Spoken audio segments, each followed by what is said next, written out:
ZANU-PF Secretary for Legal Affairs Ziyambi has revealed that the ruling party's push to amend Zimbabwe's constitution, while seen as a paving the way for President Emmerson Mnangagwa to extend his rule beyond 2030, is now at an advanced stage. To subscribe or like on the bell icon. Tibila Pankwa Inom headline of Daniel Wanchinzi. Ziyambi announces ED 2030 agenda, constitutional manipulation progress. Ziyambi said the principles guiding the proposed constitutional amendment are expected to be presented to Cabinet when it resumes sitting in February, following Mnangagwa's return from the annual leave. Once the Cabinet considers and approves the principles, the amendment bill will be introduced in Parliament. If passed, it will then be sent to the President for assent.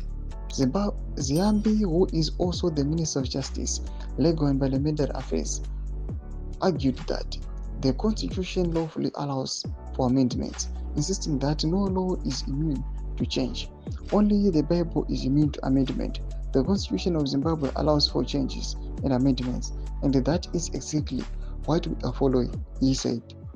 He was addressing ZANU-PF's first Provincial Coordinating Committee meeting of the year for Mashonaland West held in July.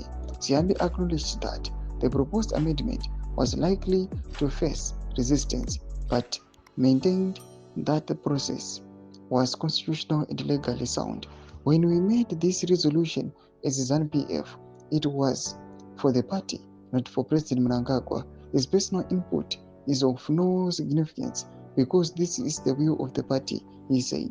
He dismissed the claims that the initiative was driven by Mnangagwa personally, describing it instead as a collective party position. Ziyambi added that once all legal procedures are followed, the president will be constitutionally obliged to assent to the amendment. Be that as it may, the president cannot refuse to assent to the amendment because it will be beyond him once it is lawfully passed, he said, drawing loud applause from the party members.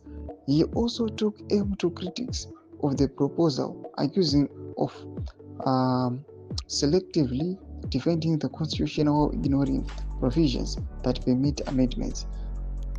Turning to the internal party matters, Ziyambi urged ZANU-PF members in Mashonaland to remain united and disciplined, warning that infighting was undermining productivity. He also questioned against the misuse of senior leaders' names for personal gain.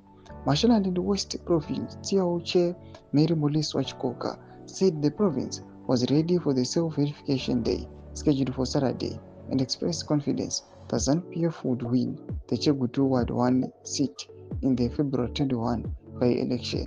Toma developments aripo panodze 2030. Pina comment section medu za fungo enyu. Subscribe or like, on the bell icon.